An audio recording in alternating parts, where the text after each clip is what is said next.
పెదపూడి మండలం SC cell YSR Congress party వారి ఆధ్వర్యంలో జరిగినటువంటి ఈ కార్యక్రమానికి ఇచ్చేసినటువంటి మన కో అబ్జర్వర్ అయినటువంటి శ్రీ తులసిరామ్ గారికి, అదేవిధంగా వేదిక పైనటువంటి పెద్దలందరికీ, ముఖ్యంగా ఈ కార్యక్రమంలో పాల్గొన్నటువంటి వైఎస్ఆర్ కాంగ్రెస్ పార్టీ కుటుంబ సభ్యులకు, మీడియా సోదరులకు అందరికీ కూడా ముందుగా నా హృదయపూర్వక నమస్కారాలు తెలియజేస్తూ, మన నియోజకవర్గంలో కాదు, బహుశా నేను అనుకుంటా రాష్ట్ర స్థాయిలోనే మండల ఎస్సీ సెల్ ఆధ్వర్యంలో ఈ రకంగా కార్యక్రమం ఏర్పాటు చేసినటువంటి మన మండల ఎస్సీ సెల్ సోదరులందరికీ కూడా నా హృదయపూర్వక నమస్కారాలు తెలియజేస్తూ, ముఖ్యంగా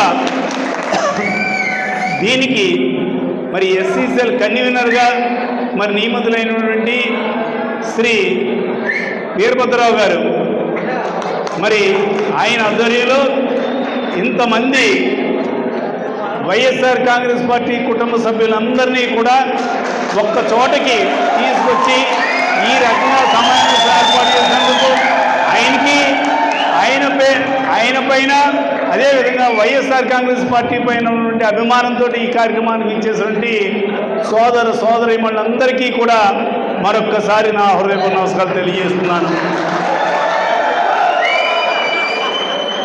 ఇక్కడ మనం కొన్ని విషయాలు ఒక్కసారి చర్చించుకోవాలి. జగన్మోహన్ రెడ్డి గారు అధికారంలో ఉన్నప్పుడు పేద ప్రజలకు, ముఖ్యంగా ఎస్సీ బీసీలకు సంబంధించి, అదేవిధంగా ఆర్థికంగా వెనుకబడిన వారికి ఏ రకంగా బెనిఫిట్స్ వచ్చాయి, ఈ ప్రభుత్వం కూటమి ప్రభుత్వం వచ్చిన తర్వాత ఏ రకంగా ఉందన్నది ఒక్కసారి ఆలోచించండి.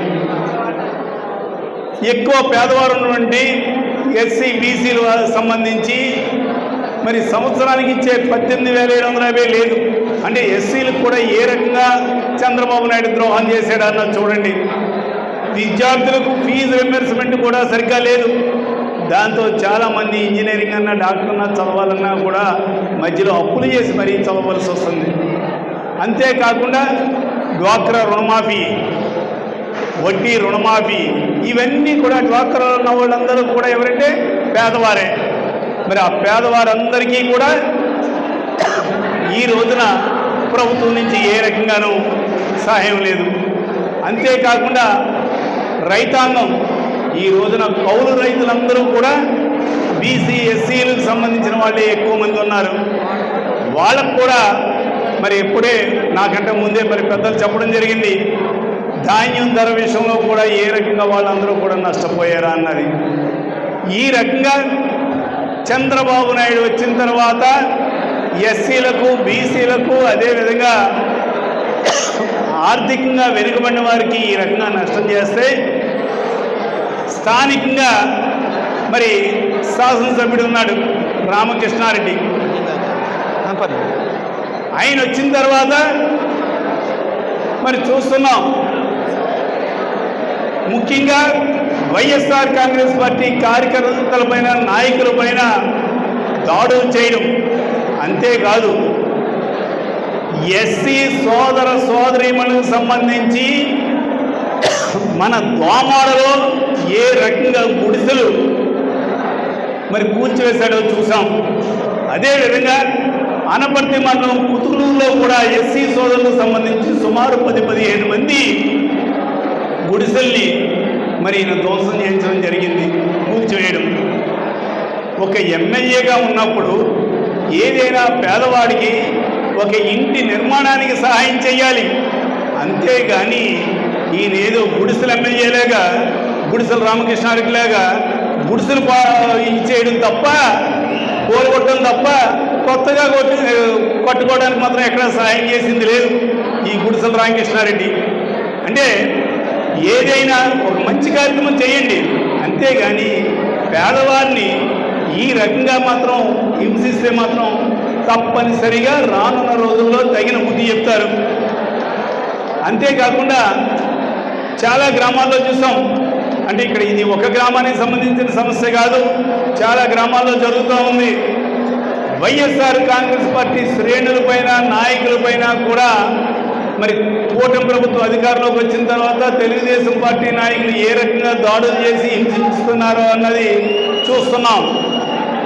ఈ సమావేశం సందర్భంగా ఈ సభాముఖంగా ఎమ్మెల్యే రామకృష్ణారెడ్డికి ఒకటే చెప్తా ఉన్నా,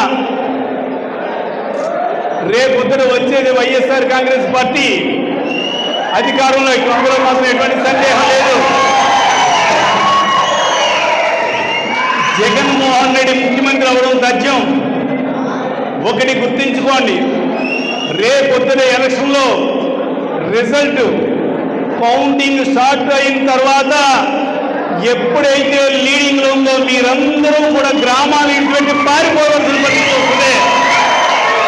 ఈ రోజున ఏ నాయకుడు కార్యకర్త అయితే వైఎస్ఆర్ కాంగ్రెస్ పార్టీ కార్యకర్తల్ని నాయకుల్ని హింసించారో, వాళ్ళకి ఆర్థికంగా అయ్యి నష్టపరిచారో వాళ్ళందరూ లెక్కలు కూడా సరిచేస్తామని ఈ సందర్భంగా తెలియజేస్తున్నాను. ఎందుకంటే ఇప్పటి వరకు కూడా ఇక్కడ మనమేటి, అక్కడ జగన్మోహన్ రెడ్డి గారేటి, ఒక సామరస్యపూర్వకంగానే మనం పరిపాలన అందించాం. కానీ ఎక్కడా కూడా పార్టీ విభేదాలు కానీ కక్షపూరిత రాజకీయాలు కానీ చేయలేదు. వాళ్ళు మనకు నేర్పుతున్నారు ఏ రకంగా చెయ్యొచ్చు, ఏ రకంగా హింసించని. కానీ రేపొద్దున గెలిచిన తర్వాత ఇక్కడ ప్రతి వైఎస్ఆర్ కాంగ్రెస్ పార్టీ కార్యకర్త కూడా ఒక్కొక్క ఎమ్మెల్యే గుర్తుపెట్టుకో రామకృష్ణారెడ్డి, ఎవరైతే తప్పులు చేశారో వాళ్ళందరూ కూడా నియోజకవర్గమే కాదు, మీ గ్రామాలే కాదు, నియోజకవర్గం కాదు, బహుశా రాష్ట్రాలు విడిచిపెట్టి పారిపోయే పరిస్థితి వస్తుంది. ఇప్పటికైనా కూడా బుద్ధి తెచ్చుకొని వైఎస్ఆర్ కాంగ్రెస్ పార్టీ కార్యకర్తలపైన నాయకులపైన కూడా దాడులు ఆపు చేయడం, అదేవిధంగా వారికి సంబంధించిన ఏ రకంగా నష్టం చేసినా వడ్డీతో సహా కక్కించవలసి వస్తుంది. అది మాత్రం గుర్తుపెట్టుకోండి. ఏది ఏమైనా మరి ఇంత చక్కటి కార్యక్రమాన్ని ఏర్పాటు చేసినండి మరి మండల ఎస్సీసీఎల్ నాయకులకు, ముఖ్యంగా మరి వాళ్ళకి మిగతా కులాలకు సంబంధించిన నాయకులందరూ కూడా మరి పెద్దలందరూ కూడా సహకరించారు. ఇది ఒక వ్యక్తితోటో ఒక గ్రామానికి సంబంధించిన వారితోటో అయ్యే పని కాదు. ఇంతమంది మరి కార్యకర్తలు నాయకులు మండలం నుంచి ఇచ్చేసారంటే తప్పనిసరిగా మరి నియోజకవర్గం నుండి పెద్దలందరూ ఉన్నారు. ముక్తేశ్వరరావు గారు కానీ, లేకపోతే జడ్పీటీసీ గారు కానీ, ఎంపీపీ గారు కానీ, లేదంటే రావు గారు కానీ, రమణ గారు కానీ, ఇటువంటి పెద్దలందరూ కూడా ఉన్నారు. ఒకళ్ళేటి స్టేజ్ మీద ఉన్న వాళ్ళందరూ కూడా ప్రముఖులే.